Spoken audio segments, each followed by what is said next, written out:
Persons listening to this show should experience varying degrees of euphoria and might radiate a warm glow of truth from their entire being. This phenomenon sometimes lasts hours after a typical brain massage.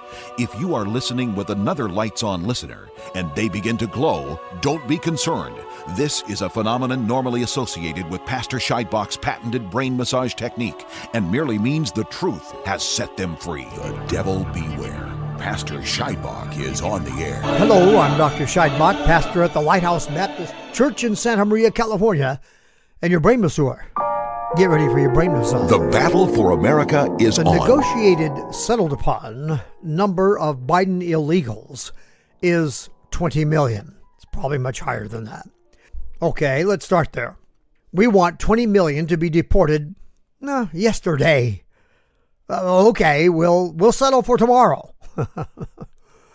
Look, there's no statute of limitations on the crime of entering this country illegally. But that doesn't mean we can take our time getting this done. The devil hates the biblical principle of the consent of the governed. The Biden-Harris Pedoprogrom is exposed. Conservatives or conservatives? Why are some gulpers resisting passing the big beautiful bill? And why we should call for the passing of that bill? Harvard exposed in cadaver trafficking? And Obama's FDA caught running fetal organ chop shop operations. I kid you not. Why do Cash and Bongino sound evasive when answering questions about Epstein? And then judicial tyranny. How the decision in Mississippi versus Johnson in 1867 cries foul against these courts interfering with Trump's tariffs. Okay, my friends, it is time for your brain massage. Truth served here, flavored with delectable wit, succulent sagacity, luscious logic. A gourmet meal for the mind. There is no statute of limitations on the crime of entering this country illegally. Now be careful, my friends, with this learning from the enemy thing that I see going on. Picking up some of the practices of the Democrats. It seems more and more like our team is adopting some of the clever devices of our enemies, like the near universal echo of talking points. That strategy, remember that one? It seems everybody on our side is careful to emphasize the word violent when they're talking about these illegal offenders. It's a way, I think, of maintaining the sympathetic support of people who are emotionally, let's just say they have very great difficulty exercising clear-headed judgment that, frankly, justice requires. You know, what the Bible calls the judgment of truth and peace that's necessary to restore a proper sense of justice in this country. Now, here's what I mean. We know that some people, usually on the left, find it difficult to execute judgment, except when it comes to their political opponents. But that's a different discussion. Some of these people are so paralyzed by the false doctrines of grace and mercy that have been preached ad nauseum from liberal pulpits and even some happy-faced conservative ones, till you hear people say dumb stuff like, you're supposed to forgive and have mercy on the man who raped your daughter. Or let's say your underage daughter. Yeah, I heard a guy come out with that here a while back. They think they're being like Jesus.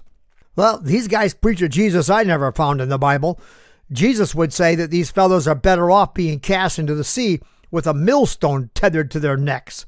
Anyway, I can hear you. I hear you. Yeah, tethering a pedo to a millstone is one thing, but we're talking about arresting mothers and fathers who were here illegally and then sending them back to their native country, right? Yeah, well, we're also not advocating that these illegals be tethered to a millstone and cast into the sea. We're just simply sending them back to the country where they belong. That's all. I think the punishment should fit the crime. They cross our border illegally, we send them back. There you go. My point is that when it seems to be to justify mass deportations, we avoid talking about those here illegally who have not been violent.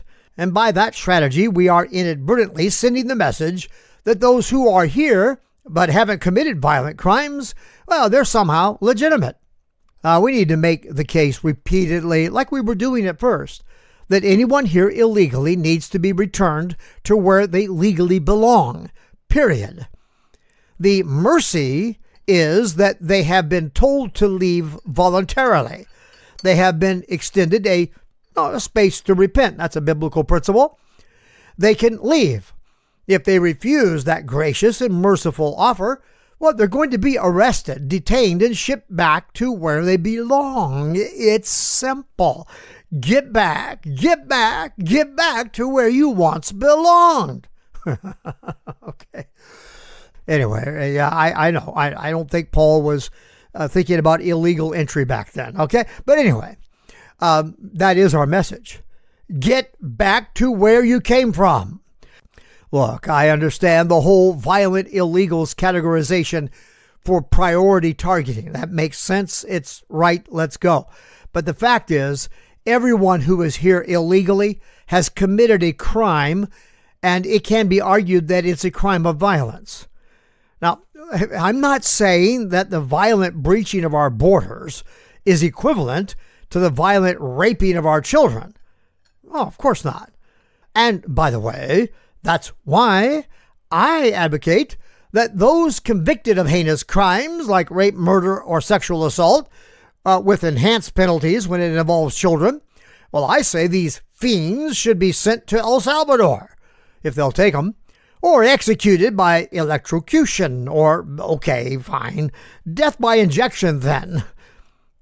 These sorts of people have forfeited their lives according to Jesus and should be killed for these crimes, period.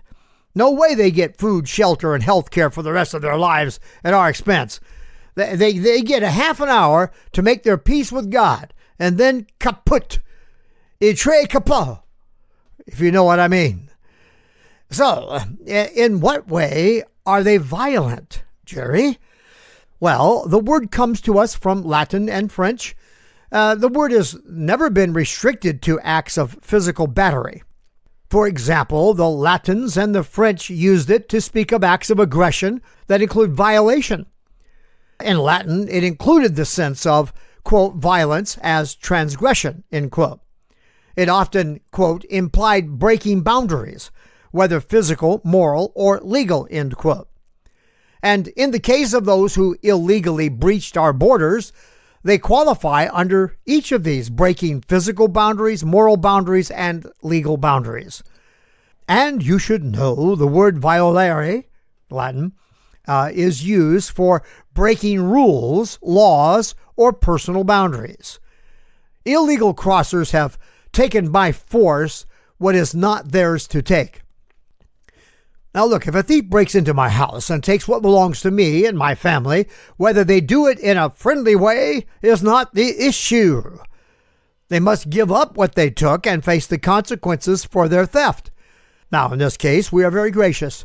They have violated our laws to take the privileges of citizenship, jobs, government services, including medical benefits and so on, things that are ours and for our children, and they take them from us.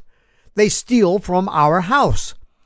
We will be very nice about this, and we'll just say, you need to leave. Hey, California Democrats, what is it about legal entry that you don't like? Because you make that almost impossible, and that needs to be addressed, my friend. I have some personal experience with that. Is it the fact that legal entry makes Republican voters? You know, the kind that respect law and order? California Democrats' recent bill allows illegals to participate in counting voter ballots. See the video link in my notes. The devil hates the biblical principle of the consent of the governed. The Dominion voting system used in Georgia removed 74% of votes from the real winner of the Georgia District 2 Commission primary. And we're not talking about 2020. Yeah, we're talking about 2024. The Dominion machine declared the wrong winner. Now, Georgia's Ratzenberger's explanation of how his beloved Dominion machines got it wrong, again, reads like your typical Wile E. Coyote Acme smokescreen machine, with blah, blah, blather, and never really actually explaining how the machine deducted 74% of one candidate's votes? But you look at it and tell me what you think. It's linked there in my notes. Here's the point, though. In his effort to assure Georgia voters that everything is okay, he explains that hand-counting paper ballots saved the election. So we can think about that for a little bit. Here is a longtime Chinese restaurant owner in Maine who has been here for over 20 years. Linked in my notes. He was recently detained by ICE, and the family fears he could be deported. What's your judgment on that matter? Well, there's no statute of limitations on illegal entry into the United States. Many Chinese Communist Party spies have infiltrated our country, and they use a variety of covers for their espionage. Here's an ex-CIA officer that talks about the key role eateries play in spycraft. This guy's a restaurant owner. Length of time in the country is not a legal criterion for citizenship. His family can go with him back to China if that's what he wishes, but I wouldn't oppose letting him choose to immigrate to whatever country he would like, provided he does so legally. At the bottom line, it took a while, but be sure your sins will find you out. Speaking of 20 years of service as a defense for this fella, how about 20 years of opportunity to make it right? 20 years of being here illegally every day, all 365 and a quarter days times 20. Now, if he came seeking asylum, well, why didn't he seek asylum? Why didn't he report to immigration and ask for asylum if that was his issue? The fact is he is from China and is what they call out of status, and that means he's overstayed or otherwise violated the terms of his original visa. So this guy had a visa at one point. He had recently lost an appeal to stay in the U.S. legally. Now here's another case, and when you watch it, it is disturbing, but there's a message here, my friend, an important one. Here's a lady here illegally that was legally arrested in front of her child. She ignored our border laws, and now she must deal with our border enforcement.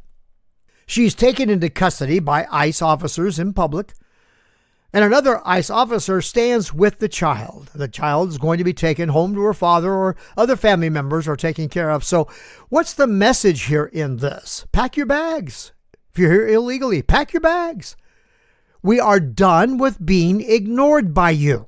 We're done. And by you, by the way, I mean those here illegally. You knew you violated the laws when you came across the border. You knew you could surrender yourself, and you never did. And you even knew that we would buy you a return flight. I think that offer was made at one point. You expressed concern about your family, but you exposed your family to all of this heartache by flaunting our laws. And we're not going to just lay down and let you walk on us. It's a terrible thing that you have done to your daughter, lady. All right, my friends, hold on through the break. I'll be right back. Tea is known to have bioactive compounds that benefit our health. It is rich in polyphenols, which act as antioxidants. Now, according to the Journal of Nutritional Biochemistry, 2015, these antioxidants may protect cells from DNA damage. Andrew's blend is special. It's called Cellular Tea. His special blend was put together in collaboration with medical doctors, NASA scientists, PhD herbalists, and you can check it out at cellulartea.com. I've known Andrew for close to 20 years, I think. It's been a minute. And if you want to try this formula, write to Becky, it's my wife, at santamariacellulartea@gmail.com. It's $39 for a 3-month supply. Some of you already use Andy's cellular tea. Now you can have it shipped locally or even arrange to stop by to pick it up. Send your questions to santamariacellulartea@gmail.com. Devil beware. Pastor Scheidbach is on the air. Hello and welcome back. I'm Dr. Jerry Scheidbach, pastor at the Lighthouse, your brain masseur, and Paul Revere's lantern lighter, lighting the lamps of the church belfry arch, singing the enemy is on the march, an enemy that would steal from us our liberties. Illegal immigration seems to be our focus today. The Biden illegal Pedoprogrom, a government institutionalized program of violence against children, is beginning to be dragged into the disinfecting light of public exposure. Whistleblowers are coming forward. Deborah White, who was employed by Health and Human Services during the Biden administration, testified that 329 children had been sent to the same address, ladies and gentlemen, the same address. Yeah. She was asked who else knew about that. Her answer is a gut punch. Quote, the entire executive leadership at Biden's Health and Human Services knew about this, as well as the Office of Inspector General and the HSI. That would be Homeland Security Investigations. In a follow-up question, Senator Langford asked if this continued after she had alerted the leadership that, as he put it, 100, 200, 300 children had been sent to the same address, and White stated, quote, yes, Senator, I think that before I left the site that number may have been up to 500 plus, end quote. Now, Real Robert on X asks the question that was in my heart to ask, only I'm going to rephrase it a bit. Where was the FBI? Where was the DOJ? Where was the DHS? All very busy weaponizing the government against Trump and his supporters. Okay. Now, I'm going to join him in the last two questions. Where are the arrests and where are the death penalties?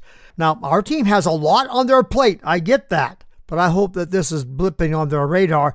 The Biden-Harris Pedoprogram, quote, ignored or dismissed more than 65,000 reports regarding missing migrant children, including 7,300 plus reports of human trafficking.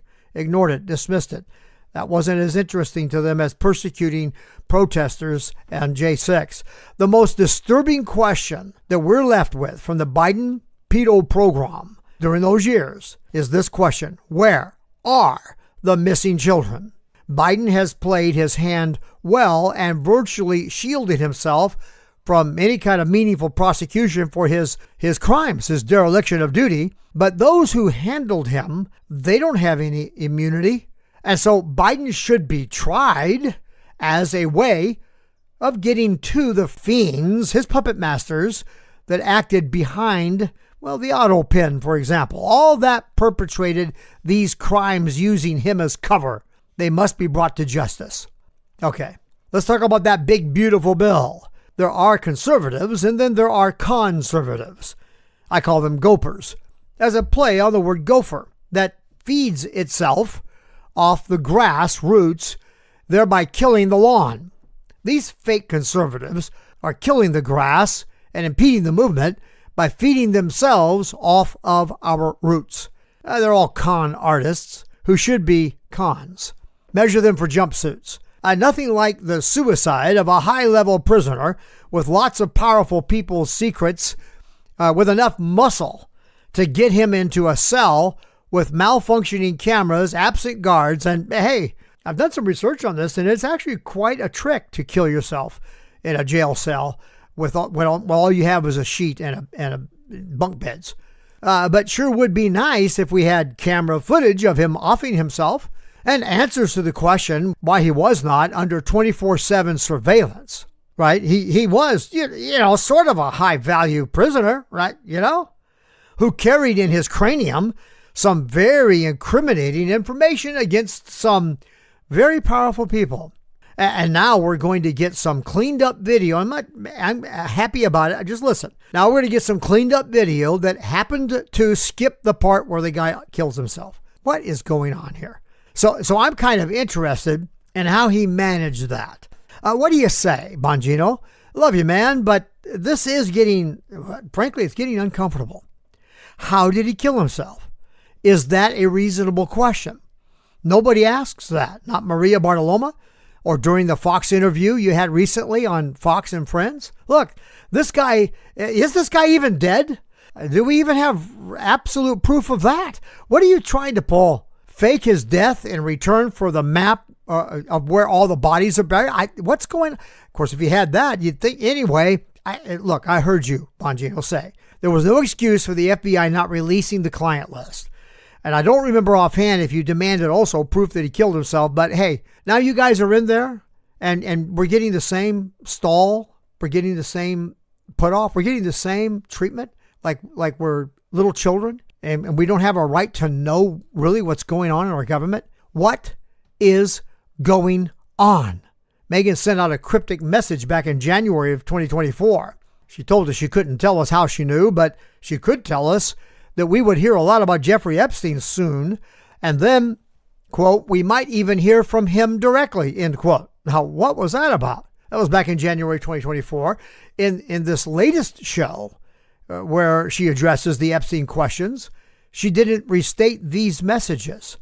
So what's changed? What's going on here? I've been asking, along with many others, why do Cash and Bongino sound evasive when answering questions about Epstein? And I'm wondering why none of these interviewers ask what to me is the obvious question. How did Epstein kill himself? What did that look like? How did that work? Well, actually, Glenn Greenwald did, come to think of it, talking to Megyn Kelly.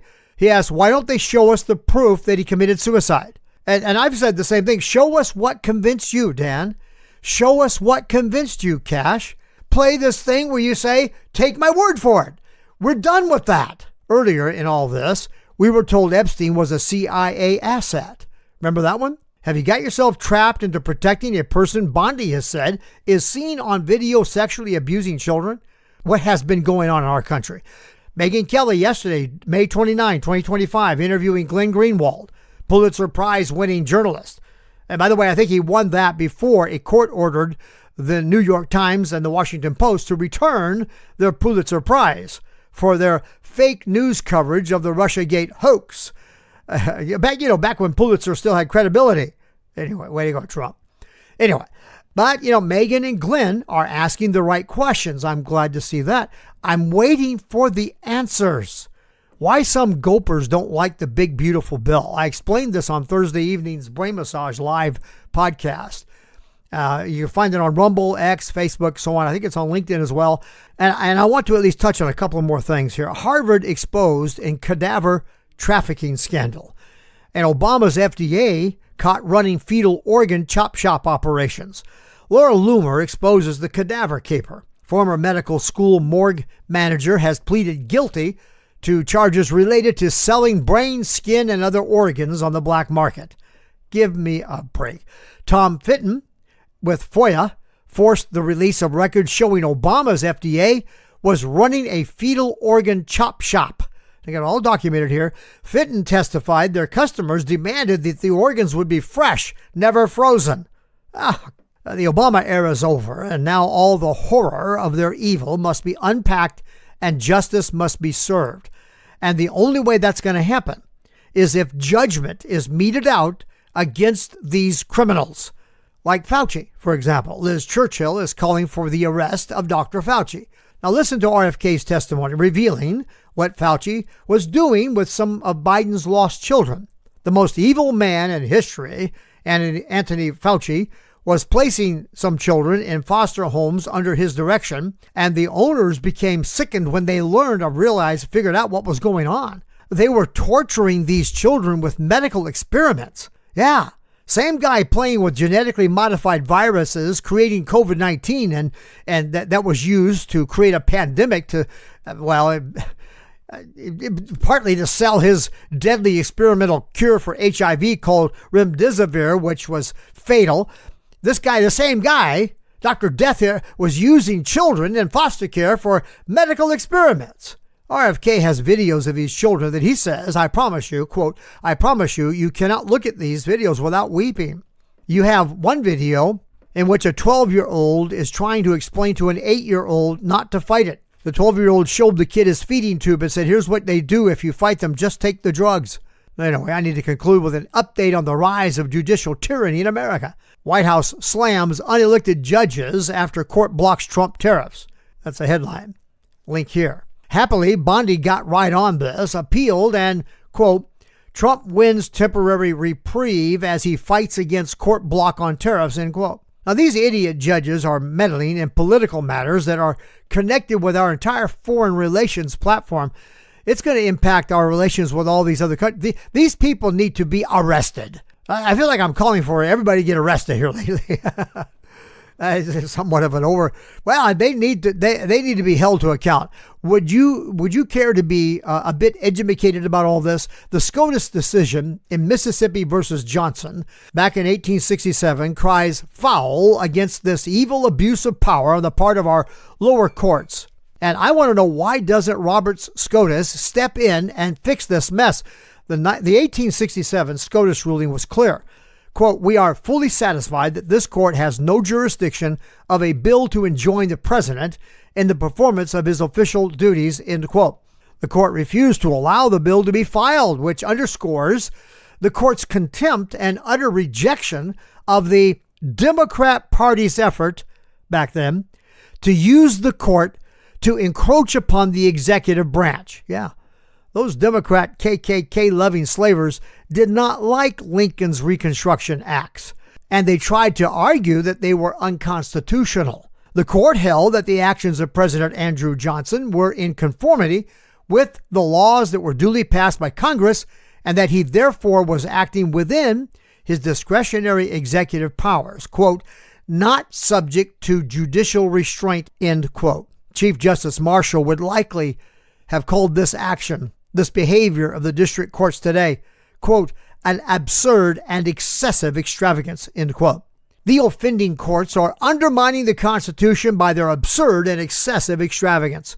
Encroachment of district courts into the executive powers violates the people's right of consent. We did not vote for these judges to take over the executive branch.